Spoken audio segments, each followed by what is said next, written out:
Gente, bem-vindo ao meu workshop. É um prazer tê-los aqui. O Abílio está me corrigindo ali atrás, então eu travo aqui, mas está tudo bem.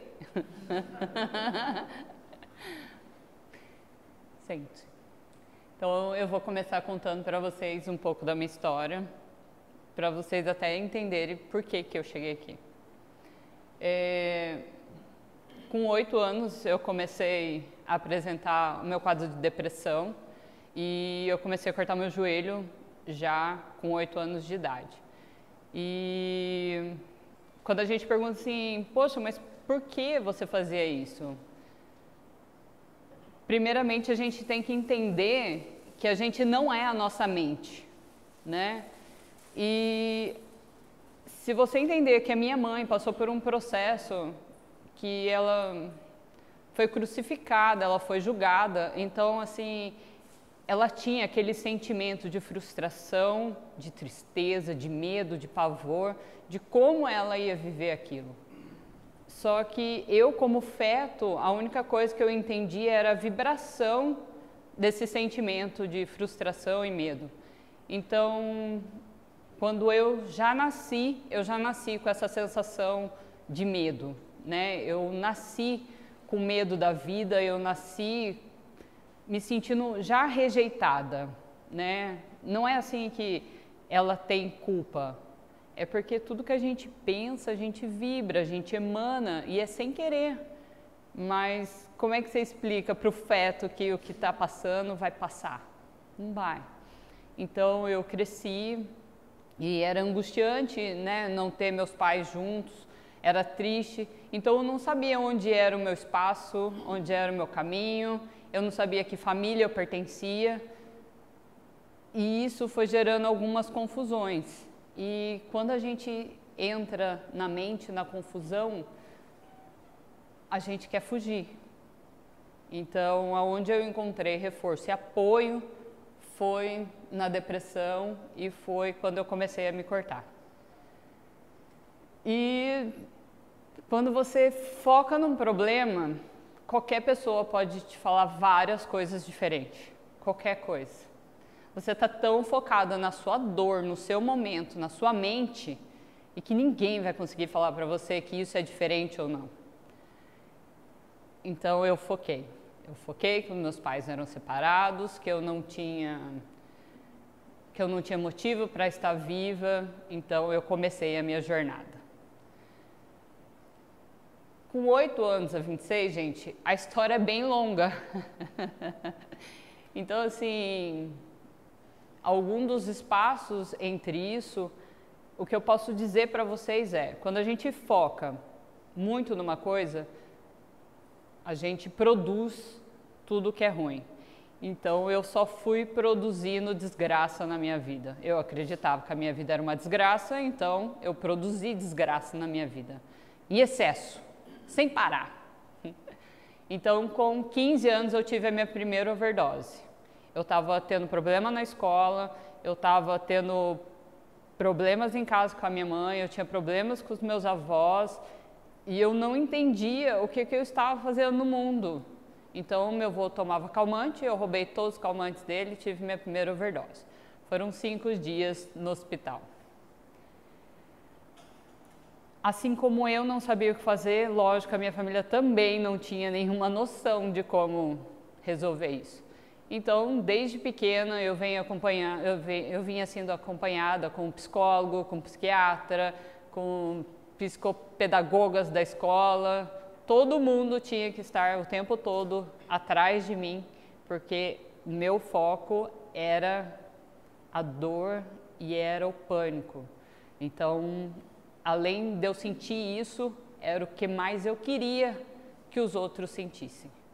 Era dor, né? Você me trouxe no mundo, você não consegue nem me falar o que eu vim fazer aqui, então você vai sentir dor comigo. Então, eu condenava e eu despreparava todo mundo para esse momento também.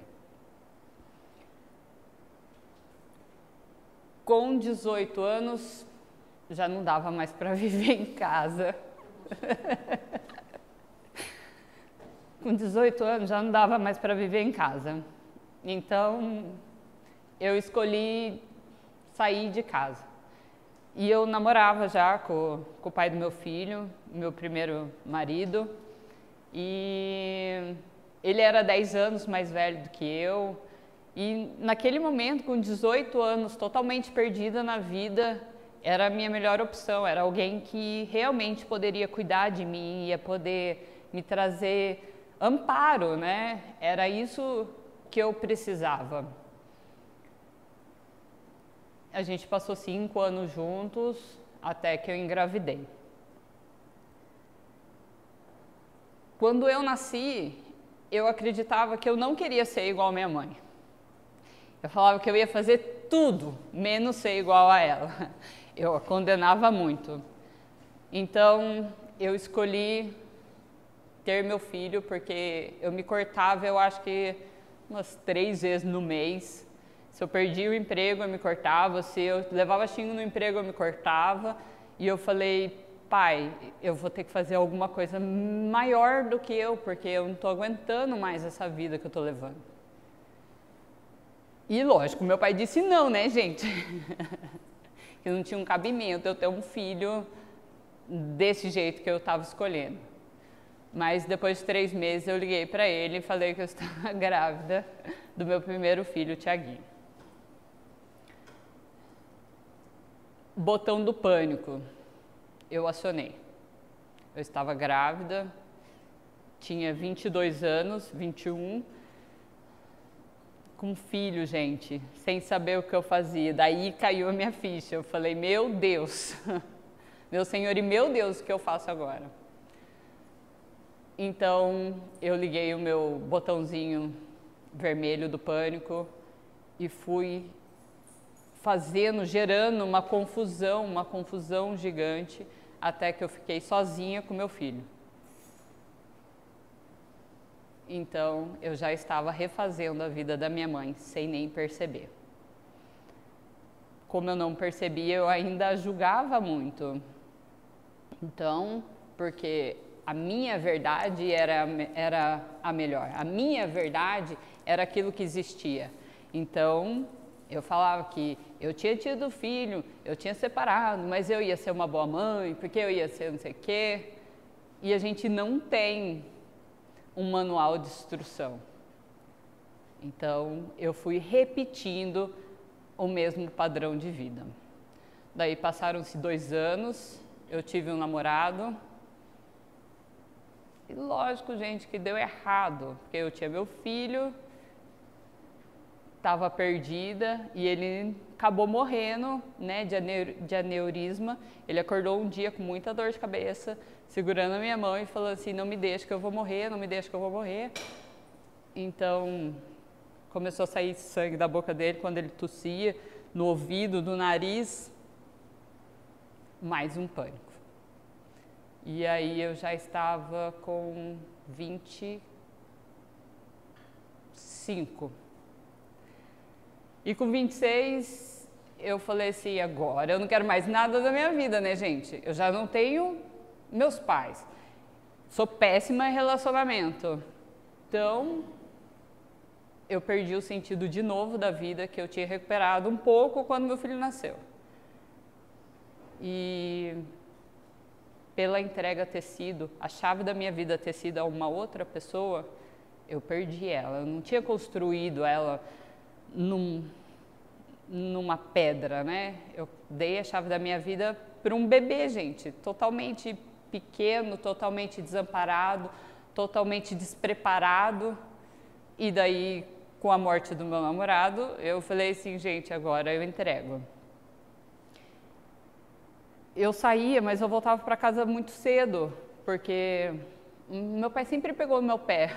Então, mesmo morando sozinha, eu voltava para casa 2 horas da manhã. E eu tinha uma amiga que ela não gostava disso. E até então, eu tinha tido overdose com remédio, eu tomava muita medicação desde pequena. E essa minha amiga colocou doce no meu chiclete e eu experimentei a droga pela primeira vez.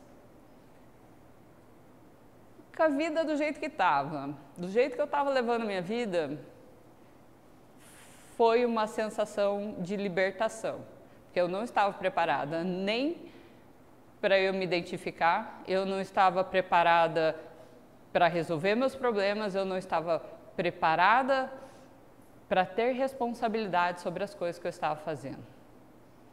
Então eu usei droga, eu acho que por 3 meses, mas era um conflito muito gigante ter que olhar para o meu filho e saber que eu estava numa péssima condição.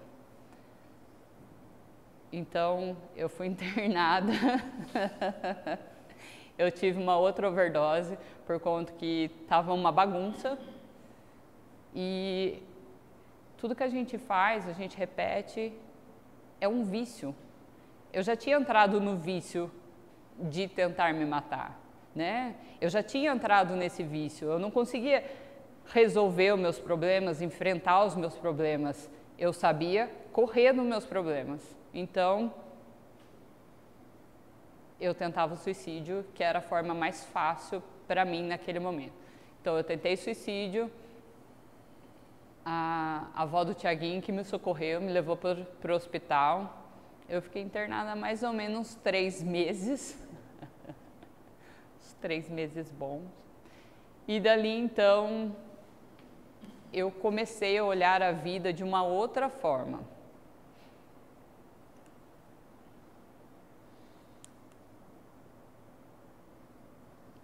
Daí com 26, minha ex-sogra me ajudou muito. O meu pai estava me ajudando, eu tinha médico preparado, eu tinha médico em São Paulo, eu tinha médico em Taubaté, eu tinha psicólogo, eu tinha psiquiatra, eu tinha todo mundo, eu fazia pilates e eu fazia coach, e meu coach sempre falava assim, você não vai mudar a sua vida? Daí eu falava assim, mas como? Mas e olha o que o meu pai fez pra mim. Ele falou, não, seu pai não está fazendo coach comigo, é você. Você não sabe querer as coisas? Você não sabe o que você quer? Eu ficava brava e não voltava durante 2 meses, gente. A minha sessão com voz foi que era para ter feito em 2 meses, demorou quase 7 meses. E eu tomava muito remédio, muito remédio. E depois do meu coach eu falei assim, agora eu vou mudar de vida. Eu vou tirar os meus remédios. Porque eu já estava quase que ouvindo vozes, eu já estava ficando doida, eu chegava até a babar. E sem autoestima, sem nada. Então eu falei assim, agora é a hora. Agora é a hora, demorou quase 6 anos. Foram 6 anos, gente, nesse trajeto de quem sou eu, o que eu quero, o que eu buscava, mas ainda faltava.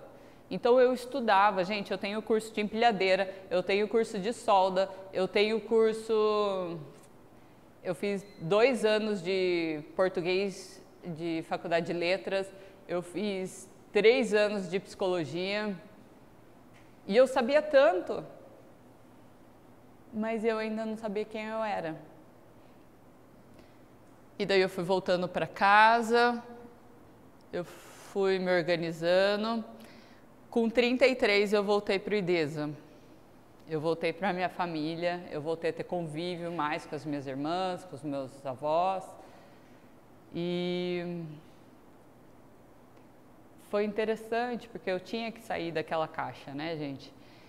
Então eu conheci o meu segundo ex-marido. E eu fiz de novo. Minha relação ia bem até os 4 anos, até que eu escolhi ser mãe. Não escolhi, mas, né, veio a Duda. Então eu liguei aquele sinalzinho de, nossa, estou em pânico, né?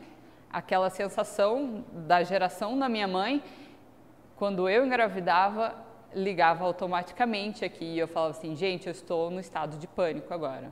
O que eu vou fazer? Eu vou estragar tudo agora. Então eu fiz uma lambança até o meu casamento acabar de novo. Nisso eu comecei a fazer muita constelação. E constelação, lógico que me irritava, porque constelação falava que você é 50% responsável do que você faz. E eu falava, mas como? Mas ele me traiu, mas como que eu sou 50% responsável disso? Eu não entendia. E me explicaram então que a gente repete tudo que o pai e a mãe faz. A gente quer honrar tanto pelo amor que a gente tem, que a gente escolhe fazer igualzinho que eles fizeram. Se você mudou o enredo, se você tem uma história para contar, né? Ai, mas daí meu casamento acabou, e daí meu namorado morreu segurando minha mão. É só um enredo, é só alguma coisa que você está preso. Porque você criou essa realidade, estar preso ali. Então, eu comecei a entender que eu só estava reproduzindo, honrando a história da minha mãe e do meu pai. Hoje eu sou separada 2 vezes, eu tenho 2 filhos com pais diferentes e tudo que eu neguei que eu seria, eu sou. Mas hoje eu realmente honro a minha mãe e respeito a minha mãe. Né? A gente não tem um convívio, mas eu honro e respeito. Porque eu realmente sei o quanto é difícil, qual é a dificuldade que existe enquanto a gente está querendo. E a gente está ali no mundo e o mundo só julga, e o mundo critica, e o mundo quer resultado, o mundo quer que você resolva. E você é só uma pessoa perdida ali, sabe? Grávida, você é só um adolescente perdido. Os pais não têm também um manual de instrução, então, em meio a todo esse pânico, o meu pai sempre me perguntou: o que você está fazendo da sua vida? Ele falou assim: já, eu acordo, eu trabalho, eu faço todas as coisas. E é você que está perdendo seu tempo, é você que está querendo provar uma coisa para mim que não tem sentido mais, já foi, eu já fiz tudo que eu poderia fazer. Né? O máximo que eu posso fazer é estar aqui, a hora que você precisar. Mas você precisa entender que a vida é sua e é você que precisa deslanchar e resolver a sua vida. Lógico que eu sentia a raiva. Eu ganhei um livro que chama A Vaca no Estacionamento, que ela trabalha apenas raiva. Eu nunca abri o livro, gente. Eu tenho o livro até hoje, na verdade tenho 2, porque eu tinha perdido, comprei ele de novo, só para eu olhar na capa, para eu lembrar que eu precisava tratar a minha raiva.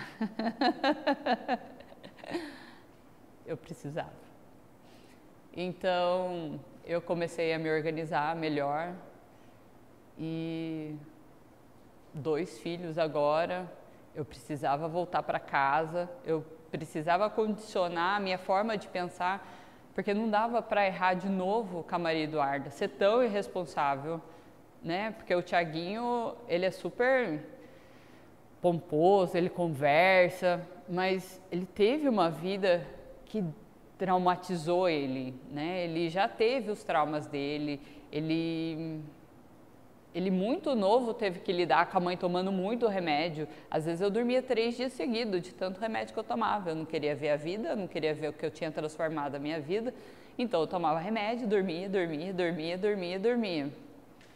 Então, o Thiaguinho precisa de barra de Axis.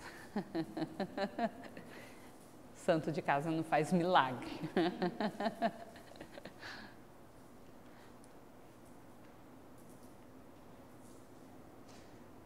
Então, eu conheci as barras.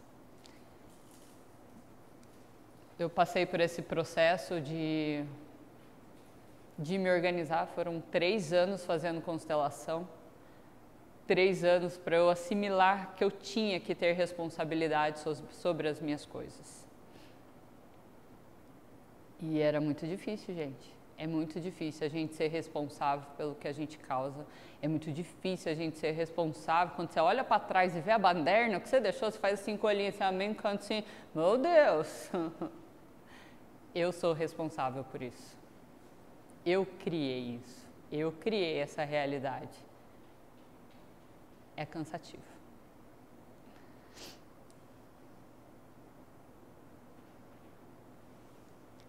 O que eu aprendi em meio a tudo isso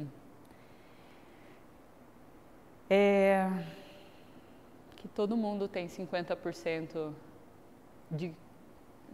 Não é culpa, né? Mas todo mundo tem o seu 50% de registro e todo mundo tem que lidar com a vida e ser responsável pelo que faz.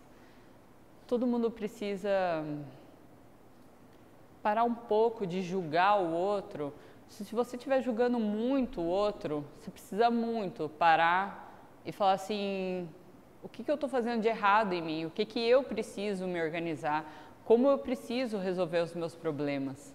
Porque enquanto você está julgando o outro, é porque você está se negando a enxergar o que tem dentro de você. E daí você sai buscando conhecimento, você sai buscando aula, livros, verdade e verdades infinitas que não estão fora. A verdade, ela está só dentro da gente. Somos centelha divina de Deus. Enquanto a gente não entende que Deus mora aqui dentro e não lá em algum lugar onde você não pode nem tocar, você fica nesse julgamento. Então, se você está se comparando, se você está julgando, olha para dentro de si que a resposta está lá de alguma forma. Tudo bem sentir uma vergonhinha por estar vendo quanta coisa você causou para você, mas o melhor de tudo, de ver isso, é saber que você pode mudar, é saber que você tem tanto poder dentro de você que você é muito mais do que você imagina. Porque o Deus, o Todo-Poderoso, que a gente reza, que a gente ora, Ele está dentro da gente. A gente é uma parte dele. Então, em meio a toda a dor que eu criei, em meio a todo o sofrimento que eu escolhi, toda a frustração que eu escolhi, a única coisa que eu consegui aprender é que a gente é centelha divina de Deus. E enquanto a gente não deixa o mundo um pouquinho de lado, não vai lá para o deserto onde Deus fala para a gente ir se conectar com a gente, não vai dar, não vai acontecer. Porque a verdade não está no livro, não está no curso, não está no YouTube, não está em lugar nenhum. É só dentro da gente. É só quando a gente reconhece a verdade, o Deus, a maravilha da paz de ser um ser infinito.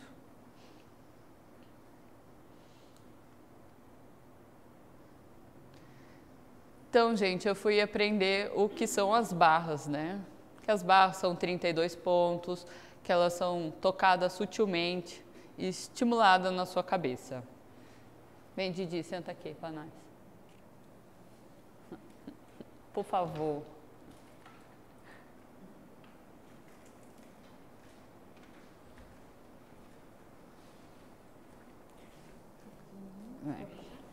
Eu abaixo você. Então, gente, delicadamente, tá? São os pontos aqui na cabeça. A gente vai tocando e a gente vai ligando esses pontos, sabe? Como? Pensa que em volta dela tem um campo de energia vibrando aqui. E o meu tá vibrando. Então, quando eu encontro com a centelha divina dela, e a centelha divina dela encontra com o meu, a gente corta a gente rompe essa ideia de julgamento, a gente rompe a energia do mundo e a gente vira a centelha, né? Quando a gente é centelha, a gente pode fazer mágicas. Deus não multiplicava o pão, gente. Se você acredita que você é Deus, você multiplica qualquer coisa, porque essa pessoa abundante, essa pessoa próspera, está dentro de você.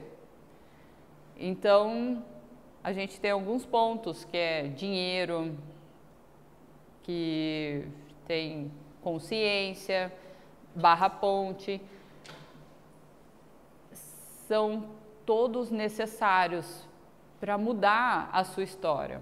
Por que você acredita nisso? Você não pode construir uma realidade diferente se o seu ponto de vista está na sua história passada. Não tem como. Se você escolhe viver a sua vida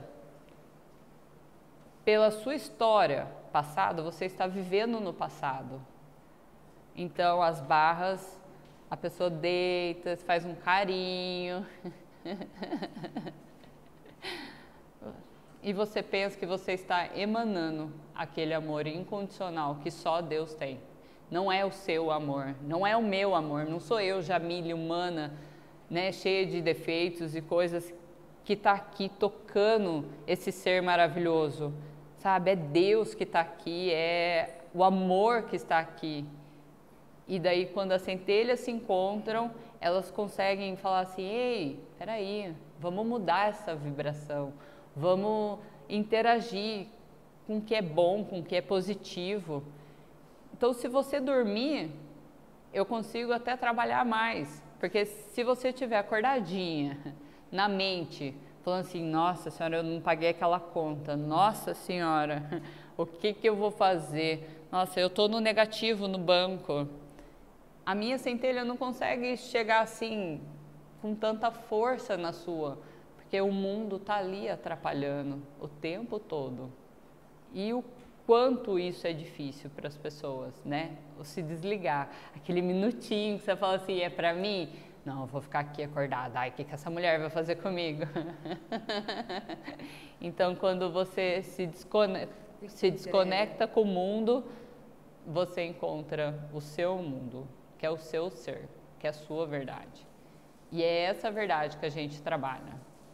Mas você quer mudar o mundo, né? Todo mundo estuda, todo mundo faz as coisas, você está dizendo que isso não é verdade e que eu tenho que acreditar que a energia muda o mundo? Se o mundo tivesse bom, com tanto estudo, com tanta coisa, com tanta teoria, a gente não ia estar sofrendo tanto, passando por tanta desgraça, vendo tanto crime, vendo tanta falência. O mundo está decaindo e por algum motivo, é isso que está crescendo hoje em dia mais e mais. Essa conexão com o seu ser que está trazendo a real solução para a vida das pessoas, a verdade das pessoas. Aquele vazio que nada preenche, aquela coisa que você fala assim: gente, mas eu já tentei de tudo. Quantas vezes eu não fui para minha casa chorar, porque eu já tinha aprendido tudo que dava na minha cabeça. E eu me sentia vazia, e eu não tinha nada para compartilhar, não tinha nada para dar para as pessoas. E o que mais eu queria era conseguir trazer, sabe, esse sentimento para o outro, né? Como eu escolhi a dor durante muitos anos, é fácil eu me conectar com o outro, é fácil eu falar assim: nossa, eu entendo você. Mas eu ainda era vazia, então... No vazio a gente não se conecta com ninguém, a gente não tem nada para oferecer. E eu chorava muito. Até que eu fiz a minha primeira sessão de barras e veio um vazio na minha cabeça. E eu fiquei um pouquinho doente também. E, gente, foi o melhor silêncio da minha vida. A minha cabeça ela nunca tinha ficado tão quieta, acho que nunca ela tinha ficado tão quieta. E daí pra frente, eu mandei mensagem para Samantha e eu falei assim, que foi a primeira pessoa que fez barras em mim, eu falei: eu tô sentindo Deus dentro de mim. Eu falei: como isso é capaz, né? Ela falou: porque Deus mora em você. Eu falei assim: mas eu estou sentindo a planta, eu estou sentindo o vento, eu vi a luz mais linda. Eu me conectei com o meu ser na minha primeira sessão. Foi lindo? Foi, mas eu não gostei, gente. Eu senti raiva. Por quê? Estamos acostumados a viver no trauma e no drama o tempo todo. É isso que a gente quer viver. É tá o tempo todo apreensiva, a gente quer essa, né? A gente acha que isso é o tesão da vida, aquele corre-corre, aquela agitação e não é. O vitimismo o tempo todo. Falando, gente, mas como eu vou falar que eu tenho depressão agora que eu encontrei o amor de Deus? Eu não podia mais fazer isso. Então, passou 20 dias, porque eu não quis voltar. Vou levantar você, tá, Didi? De nada, amor. Obrigada por você. Então, eu escolhi voltar para lá só depois de 20 dias. Porque acabou aquela sensação e eu falei, ei, o que é essa coisa estranha aí, né? Eu comprei um curso há mais de 9 meses, eu acabei ele em 2 semanas. Eu virei terapeuta holística assim, sabe? Tudo fluiu, eu me conectei com todas as explicações, as teorias. E eu sempre faço um curso e falo assim, ei, né, não vou usar nunca mesmo, eu faço outra coisa. Ah, tá, aprendi, mas não era aquilo que eu buscava. Então eu fui indo, voltei na Samantha, falei, vamos fazer de novo esse negócio, que eu quero ver se isso funciona de novo, porque eu não acreditava que eram as barras. Então eu fui trabalhando todos esses pontinhos. Um que eu gosto muito, gente, é a gratidão. Todo mundo fala assim, ai, deixa a gratidão aí, salva, liga aí a gratidão para mim, que eu quero ser mais grata. Não é sobre ser grata, é sobre, sabe quando você vai estudar e você está lá estudando, e daí seu vizinho fala assim, você faz isso para mim, por favor? Aí você fala assim, tá vendo o que eu tô fazendo? Tem coisa para fazer. Se eu não fizer, vai me xingar. Se eu não fizer, vai me acusar. Lógico que eu faço, vizinho. Daí você vai trabalhar. Daí o seu chefe fala assim, olha, eu não consegui fazer esse serviço aqui, você pode, por favor, terminar esse serviço? Aí você fala, né, Barbie? Então, eu tenho as minhas coisas para fazer e agora eu tenho o do meu chefe para eu terminar, eu tenho de várias pessoas para eu terminar. E daí, você terminou o seu dia com o quê? Com raiva, gente. Com raiva. Com raiva. Você vibrou o dia inteiro raiva. E daí você fala, olha Deus, fiz um monte de coisa aí pro Senhor, por favor, me traga em dobro. Vai te trazer raiva, gente. Você vibrou o dia inteiro raiva. No outro dia você vai sentir raiva. De novo, você está vibrando isso. Então, quando a gente trabalha a gratidão, é para você aprender a falar não. Não. Porque todo sim que você fala para o outro é um não para você. É uns 2, 3 não para você. E daí sim você começa a vibrar gratidão. E aí sim você começa a vibrar a verdade, né? E daí no outro dia vai estar melhor e no outro dia vai estar melhor. Porque vibrar a gratidão de você ter a escolha de fazer assim, ah, eu fiz isso porque eu quis. Eu tenho uma frase que eu falo muito, que é ninguém manda em mim. Eu acho bem justo. Meu pai manda em mim, manda, minha mãe manda em mim, manda, meu avô manda em mim, manda, minha avó, meu avô, meus tios, todo mundo manda, manda. Mas de tanto eu ficar falando que ninguém manda em mim, hoje eu me dou o prazer de escolher fazer por amor, ao invés de fazer porque está todo mundo mandando. Então eu já falo, ninguém manda em mim. Entendeu? Mas eu vou seguir seus passos só porque é uma escolha boa minha. E com isso eu vibro melhor, eu vibro uma energia mais leve, eu vibro motivação, porque no final do dia eu vou falar, ai Deus, eu fiz mesmo, você viu? Eu vou estar feliz porque eu fiz, porque eu escolhi fazer. O do dinheiro, gente, por que que ele é importante? A maioria das pessoas aqui vivem na escassez. O mundo tá escasso. Terapeutas, quando estão na escassez, eles olham a quantidade de terapeuta que tem na rua, eles não olham a quantidade, milhares de pessoas que eles têm para poder ajudar e poder auxiliar. Eles estão ali na escassez. Então, quando trabalha esse ponto, ele vai liberando toda essa energia. Que energia que é? Às vezes eu cresci e o meu vizinho tinha muito dinheiro. Então, eu já me senti excluído, sentia que eu tinha menos. Eu já tenho uma crença aí, né? Às vezes meu pai trabalhava muito para trazer o sustento para casa. O que eu entendia? Que meu pai me abandonava por causa do dinheiro. Então, eu não gosto do dinheiro, eu rejeito o dinheiro na minha vida porque eu perdi o amor por causa do dinheiro. Isso é verdade? Não, gente. É só uma historinha que você contou na sua cabeça, você focou e você ficou lá, só que você nem lembra de onde veio essa ideia. Nossas crenças limitantes, né? Pois é. E daí a gente vive e revive todo esse momento, a escassez.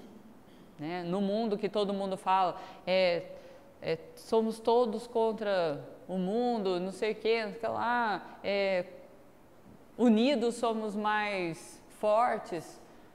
Gente, se ir para o deserto, encontrar o Deus Todo-Poderoso, aquele que pode multiplicar os pães, que pode fazer tudo, e se você multiplica, o quanto você não consegue ajudar o outro e fazer alguma ação mesmo que realmente mude o mundo, ao invés de você escolher ficar na escassez, ao invés de você escolher ficar no fracasso, você escolhe dar aquele passo, você escolhe sair dessa energia que está te bloqueando e está te trazendo, gente, para um monte de dívida, um monte de conta.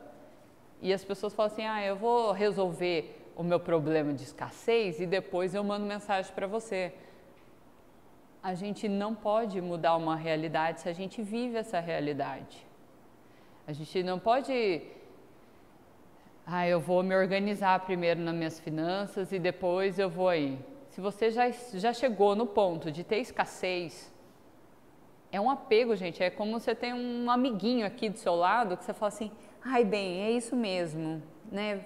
Para que a gente vai ter alguma coisa a mais que o outro? Por que a gente vai ser melhor do que o outro? Vamos ser pobres juntos. E daí você fala, uhul! Não dá, gente. Não dá. O Criador, ele é poderoso, ele é abundante, ele é próspero. Então você é isso. É simples assim. Você é isso. Pensa na coisa boa que é ser isso.